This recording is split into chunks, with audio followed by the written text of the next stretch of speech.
Hello friends, સ્વાગત છે તમારું ભાવિકાસ ફૂડ મેજિક ગુજરાતીમાં ને હું છું ભાવિકા। તો આજે હું તમારી સાથે એકદમ સરળ રીતે કોપરા પાકની રેસીપી લઈને આવી છું, તો તમે જોવાનું જ ચૂકતા નહીં। તો ચલો હવે ગમે તે એક આપણે વાટકીનું માપ લઈ લેશું। તો એ સૂકા ટોપરાનું ખમણ આપણે અહીંયા આગળ 2 વાટકી લીધું છે। તમે ઘરે પણ ખમણ બનાવી શકો છો। સૂકું ટોપરું લઈ છાલ ઉતારીને તો તમે એને મિક્સર ગ્રાઇન્ડરમાં ક્રશ કરી શકો છો। હવે આપણે જે વાટકીથી માપ લીધો હતો તે વાટકીથી આપણે પોણી વાટકી જેટલી ખાંડ લેશું। તે પરફેક્ટ માપ છે, તમે ચાહો તો ખાંડ ઓછી વધુ કરી શકો છો।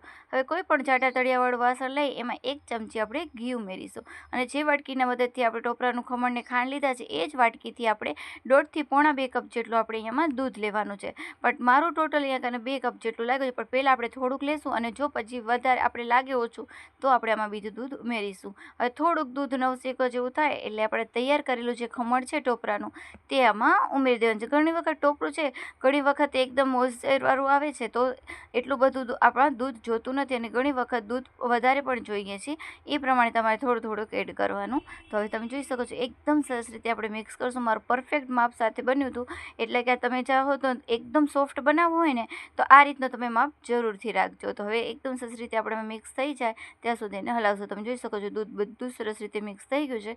હવે આપણે અહીંયા કને ખાંડ ઉમેરીશું। જો તમે ચાસણીવાળું બનાવો તો તે પણ બની શકે છે, પણ આ એકદમ પરફેક્ટ અને ઇઝી મેથડ છે કે ફટાફટ બનીને તૈયાર થઈ જાય। તો તમે ચાહો તમે એલચી પાવડર પણ તમે આમાં ઉમેરી શકો છો, કેસરવાળું દૂધ ઉમેરી શકો છો। મેં નોર્મલ જ બનાવ્યું છે। હવે એકદમ સરસ રીતે મિક્સ કરી દઈશું। એકદમ ખાંડ ઓગળે ને ત્યાં સુધી આપણે એને મિક્સ કરવાનું છે। તો હવે અહીંયા કલર માટે મેં અહીંયા food colour lemon food colour લીધું છે, પીળો કલર।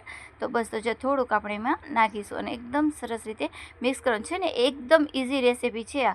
તો તમે કોઈ પણ બનાવશો ને તો પહેલી વાર બનાવશે ને તો પણ આ પરફેક્ટ જ બનવાનું છે ટોપરા પાક, અને ખાવામાં પણ ખૂબ જ સરસ એવું લાગે છે। ઘણી વખત મોટા લોકો હોય છે તેનાથી આ ચવાતા નથી હોતા, ઘણી વખત આપણું ચાસણી કડક કે થઈ જાય, પણ આમાં એવી કોઈ ઝંઝટ મારી નથી, એકદમ સોફ્ટ બનવાનું છે।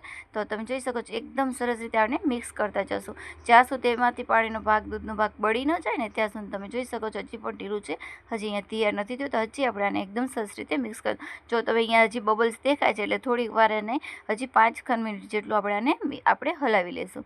તો બધું દૂધ બળી જાય અને એકદમ સરસ તમે જોઈ શકો કઢાઈમાં ન ચોંટે ત્યાં સુધી આપણે આને મિક્સ કરવાનું છે। હવે એકદમ સરસ રીતે શાઇનિંગ આવે ને એના માટે આપણે અહીંયા કને 1 ચમચી જેટલું ઘી ઉમેરીશું બીજું। તો ટોટલ આમાં 2 ચમચી જેટલું ઘી ગયું છે। તો તમે જોઈ શકો છો એકદમ સરસ રીતે પરફેક્ટ બનશે। તમે ચાહો તો મિલ્ક પાવડર પણ આમાં ઉમેરી શકો છો। તો એકદમ સરસ મિક્સ કરી અને તમે જોઈ શકો છો હવે એકદમ તૈયાર થવા માંડ્યું છે મિશ્રણ। તો હવે તૈયાર થઈ છે ને પછી આપણે કોઈ પણ થાળી પ્લેટ કે હોય આપણે કન્ટેનર એનામાં આપણે એકદમ સરસ રીતે ઢાળી દેવાનો છે। તો તમે જોઈ શકો છો એકદમ સરસ રીતે હવે આપણું તૈયાર થઈ ગયું છે। હવે આપણે ગ્રીસ કરેલી થાળીમાં આપણે નાખી દઈશું ને એકદમ સરસ રીતે આ રીતે આપણે ફેલાવી દઈશું। તમે ચાહો તો ઉપરથી ચાંદીનો વર્ક પણ લગાડી શકો છો। તો આ રીતે એકદમ સરસ રીતે મિક્સ કરીને આપણે થાળીમાં પાથરી દેવાનું છે।